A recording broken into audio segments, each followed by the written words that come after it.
The rising sun over the river Indus seems to defy the soft mist spread as a blanket, not to disturb the sleeping splendor of the past.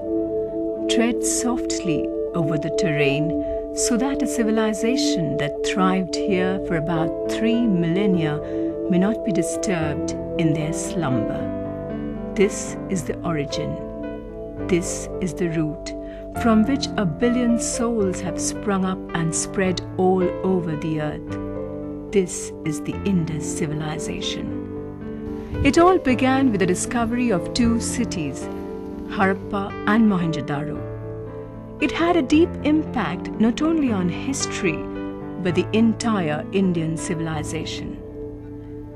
In this program, we shall deal with the extent, the nomenclature, and the origin of the Indus civilization. The discovery of these 2 cities, namely Harappa and Mohenjo-daro, linked by the river Indus, actually pushed back the origins of Indian civilization to the 4th millennium BC. And commenting on this, historian Irfan Habib, he said that after the civilization of Egypt and Mesopotamia, the Indus civilization emerged as the 3rd great civilization in the whole world. Now, this civilization, that is the Indus civilization, also marks the first phase of urbanization in India. You see, the civilization was essentially confined to the cities. It was a city-based culture. So urbanization was very important. So the first civilization that the Indian subcontinent witnessed was also urban in nature. Right? Am I clear? Yes. Now, the earliest evidence of this civilization, however, was accidentally discovered by Alexander Cunningham, who was not an archaeologist, who was not a historian, but he was an engineer. He was a British engineer. And if you just recall, 1853 was a very momentous year in the history of our country, because railway lines were established for the first time, right? And the laying down of tracks, the laying down of railway lines involved a lot of digging, literally digging up the earth, right? And Cunningham, being an engineer, was probably present in the site. And he accidentally came across the first Harappan seal, which he did not know was a Harappan seal, obviously. It was a Harappan seal, later on identified as one. It showed a bull and 6 letters from the Indus script, which has not been deciphered, as you know, even today. Right, it is still not deciphered. But Cunningham, however, should take the credit for discovering the earliest specimen of the Indus civilization. Now, after that, we hear of 1921 and 22, that time period, in between from 1853 to 1921-22, nothing constructive probably had happened, even though the Archaeological Survey of India had already been established in 1896, right? But it was not before 1921 that the excavation work of Harappa started, and the work was carried out by Dayaram Sani, right, Dayaram Sani, and this was also about the same time, 1921 to 22, when Mohenjo-daro would be discovered by Rakhaldas Banerjee. So you see, the discoveries took place more or less at the same time. And ever since then, that is from 1921 to 22 onwards, for the next 25 years, that would bring it to how many years? What would that be? 25 plus 22 would make it 47, exactly, till independence, right? So for the rest of the colonial period, for the rest of the British period, many archaeologists would now be engaged in excavation work. So, though the Archaeological Survey of India was established in 1896, the discovery of the Indus civilization was a chance occurrence. The earliest historians or archaeologists connected with the study of Indus civilization are Dayaram Sahni, Rakhaldas Banerjee, John Marshall, E. Mackay, and Mortimer Wheeler. Now, what happened in the post-colonial period, in the post-partition, in the post-independence period? Now, we know that the excavation work was carried out very methodically and very meticulously, both by the archaeologists of the newly founded state Pakistan and India. So, you know, there were attempts made by Pakistani archaeologists as well as Indian archaeologists, and it continued soon after 1947.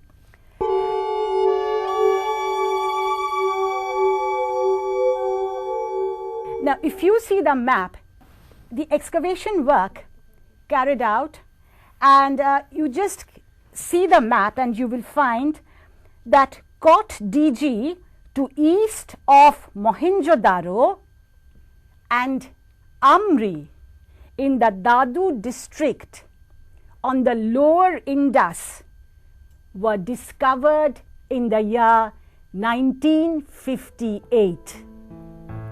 In India, excavations were carried out in the regions of Haryana, Rajasthan and Gujarat. Lothal, believed to be a major seaport in Gujarat, was discovered in 1954.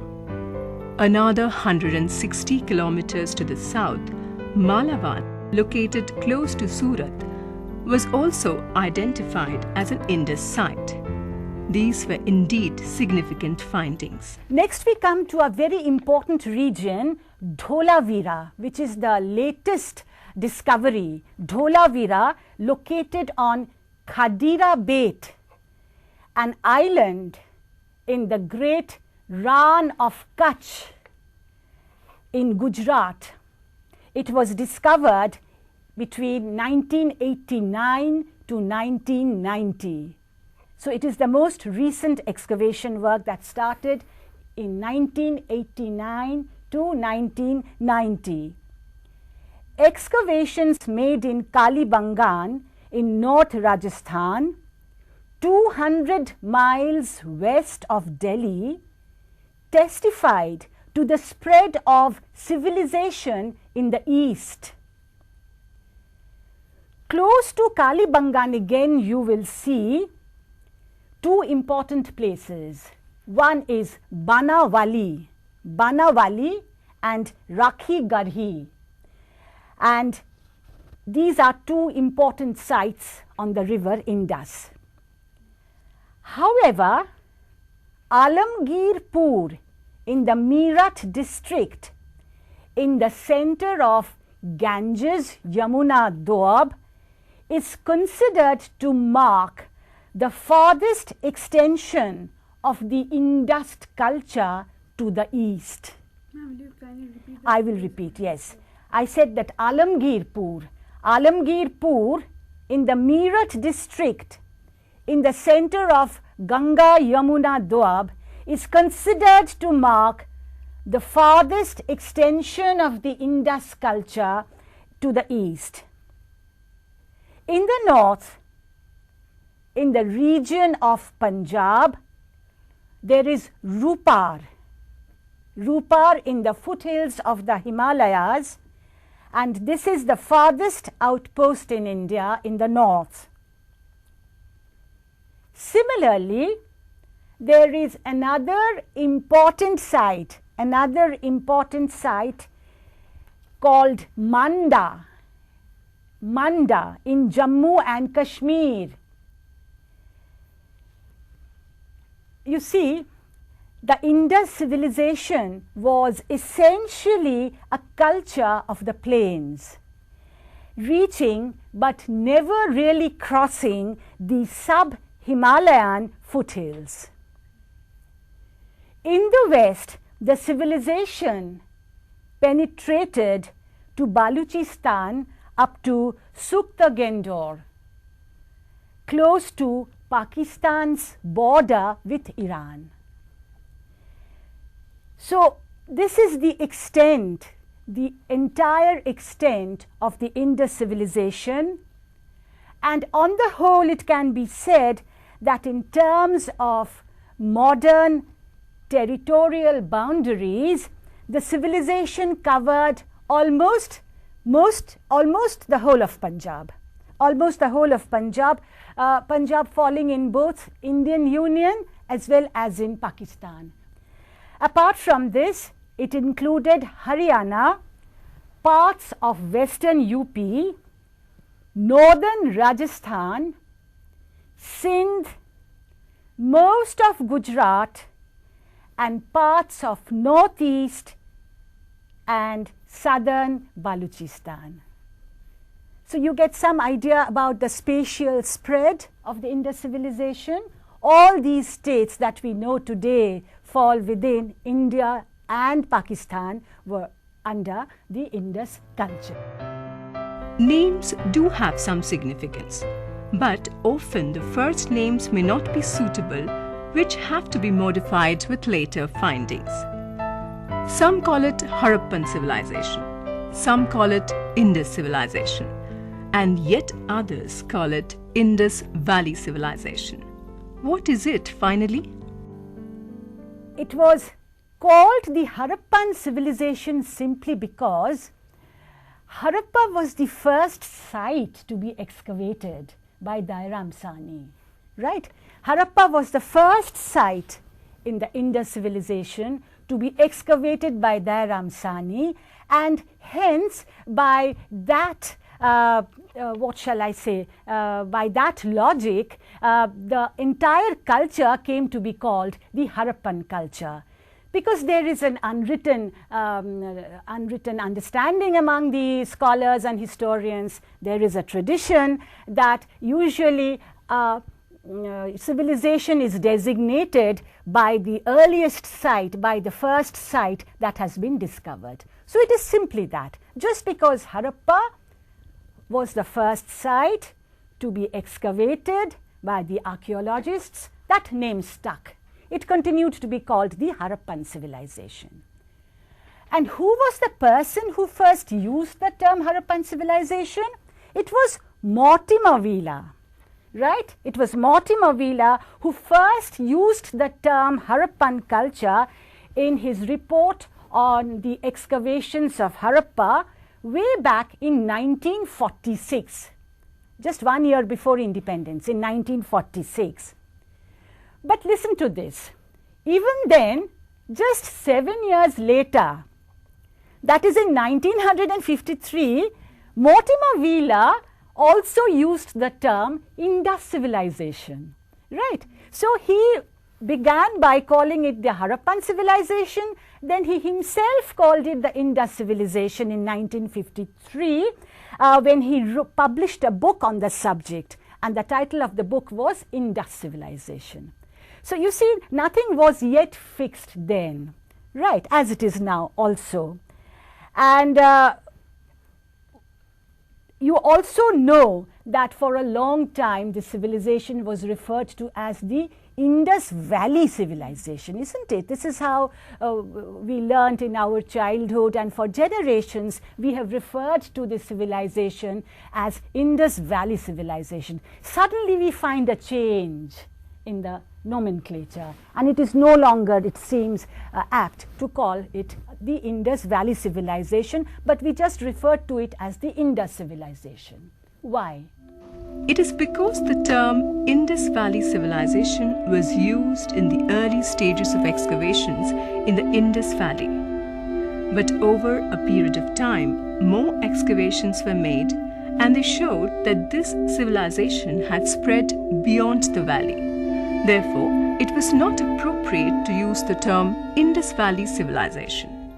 And in this context, I must refer to one great historian, Professor D.K. Chakraborty, who pointedly constantly remind us that how wrong it is to use the term Indus Valley Civilization and how right it is to call it the Indus Civilization, or maybe Harappan Civilization also. Harappan Civilization is favored by D.K. Chakraborty. He feels that it is geographically a non-committal term and probably the most correct term to use. He also says that. But only out of, what shall I say, a deference to its long usage, the term Indus Civilization can also be used, right? If you have any question, then...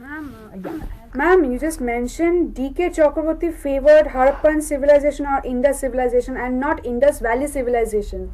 So why specifically Harappan? Why not Mohenjo-daro then? Yes, that's a very valid point you have raised, Navanita. The thing is, you see, I said that Harappa was the first site to be discovered, right? It was the first site to be discovered, and because of that, the civilization came to be known after its name, the Harappan civilization. That was a tradition to call a civilization by the first site that is discovered. And Mohenjo-daro was discovered soon afterwards, but chronologically it came a little later. So that is why probably it was not called Mohenjo-daro civilization, but Harappa civilization. Historians are divided regarding the genesis of this Indus civilization. Some claim that it is indigenously originated. Others say it is a colony of some other civilizations. Can we come to any definite conclusions?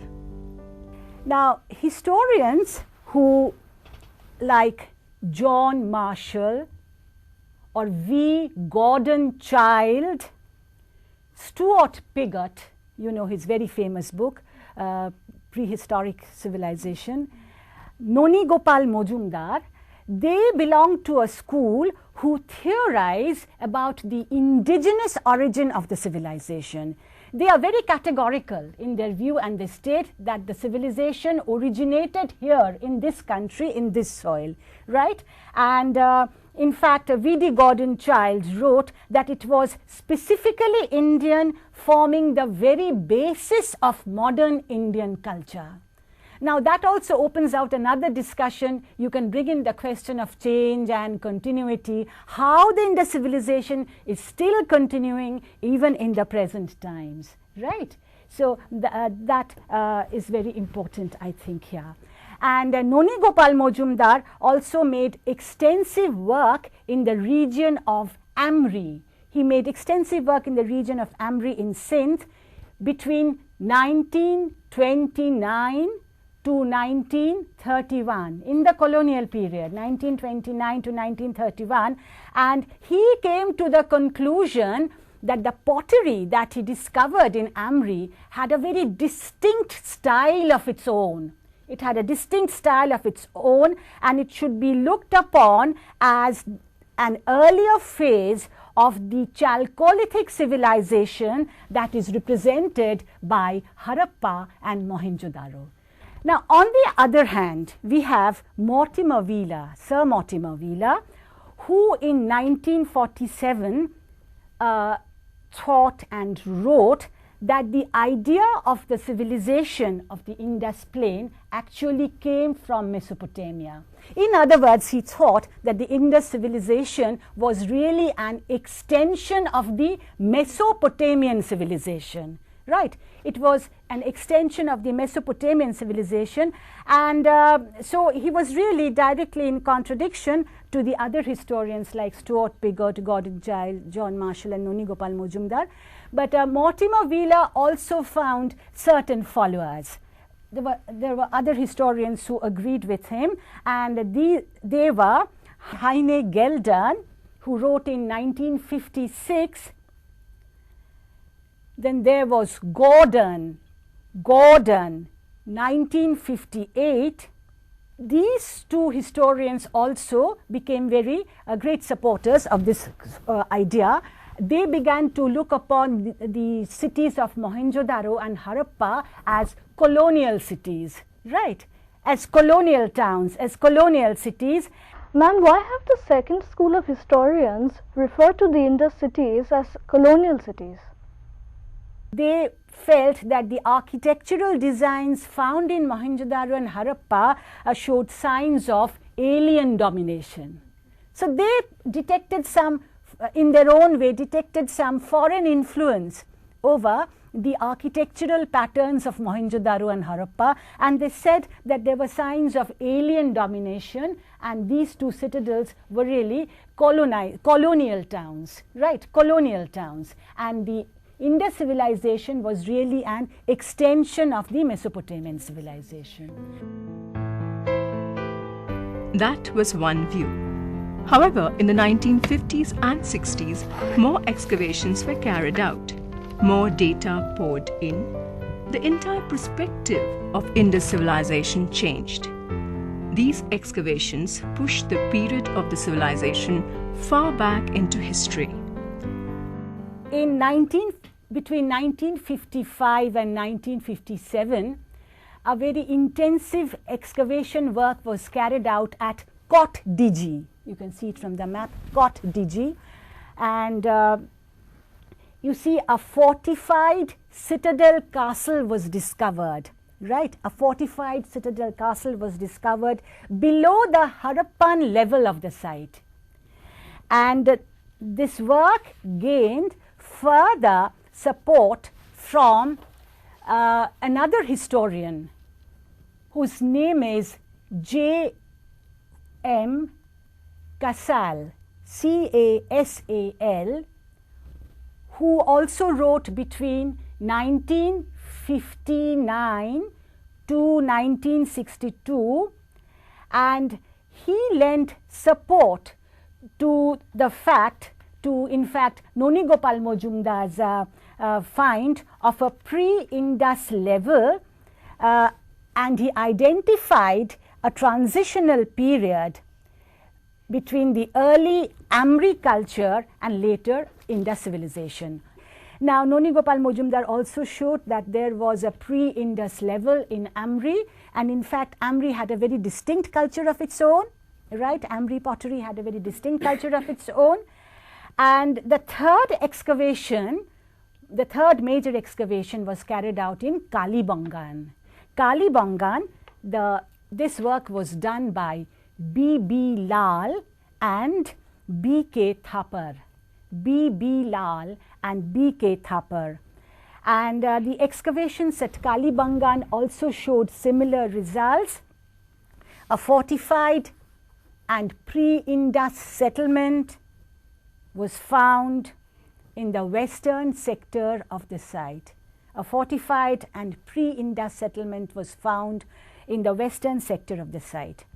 So you see, basically the three major excavations that was carried out in the 50s and the 60s at Kot Diji, at Amri, and at Kalibangan pointed to the fact that the Indus culture was of indigenous origin, right? It was of indigenous origin, and the debate was therefore finally resolved in the 1960s in favor of the indigenous theorizers.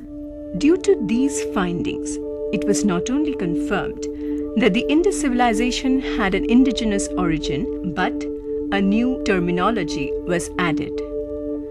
Earlier historians would speak of just three periods: the early, the mature, and late Harappan period. Now they began speaking about a pre-Harappan period. This was essential to describe the findings at Kot Diji, Kalibangan, and other sites. Scholars were becoming aware of an important fact. The Harappan civilization definitely did not have a short duration. It did not have a short duration, right? And the whole process of its germination, maturity, and end. Germination, maturity, and end covered a period of 2,200 years. 2,200 years between 3,500 BC to 1,300 BC. There were three stages of evolution really: the pre-Harappan or the early Harappan. You know, scholars have sometimes used the word, the term early Harappan in place of pre-Harappan also. So pre-Harappan or early Harappan, followed by the mature Harappan stage, and finally the late Harappan stage. So in this way we can come to such a conclusion. And archaeologists also discovered another important thing, that the ground for Indus civilization, as you were pointing out now, Bonita, that the ground for Indus civilization was prepared by the early Neolithic and Chalcolithic culture of the 8th and 7th millennium BC. So the ground was being prepared for a very long time, and it suddenly did not just crop up. I mean, like Rome was not built in a day, we say. So Indus civilization was also not built in a day. And so the earlier preceding Chalcolithic culture was regarded by some scholars as the pre-Harappan stage. But at present, this stage is called the early Harappan culture by a number of historians. And this is followed by the mature Harappan stage, when urbanization had reached a fully developed form. That was a mature Harappan stage. And the late Harappan stage would denote the stage of decline. After you reach the peak, then the decline started. So the late Harappan stage would include the stage of decline. So in this way one can study the gradual evolution of the Harappan culture. In this program, we dealt with the most ancient civilization of Southeast Asia, the Indus civilization. This extinct civilization, according to some historians, is perhaps the third major civilization after Egypt and Mesopotamia. In the beginning, it was thought that this civilization existed in the Indus River Valley, but over a period of time, archaeological discoveries pushed its boundaries to Surat in the south, Meerut in the east, Kashmir in the north, and the border of Pakistan and Iran in the west. Therefore, it is now called Indus civilization rather than Indus Valley civilization. There were also controversies about its origin in the beginning, but later, due to extensive archaeological excavations, it is proved beyond doubt that these civilizations were indigenous in nature and not colonies of some other civilizations.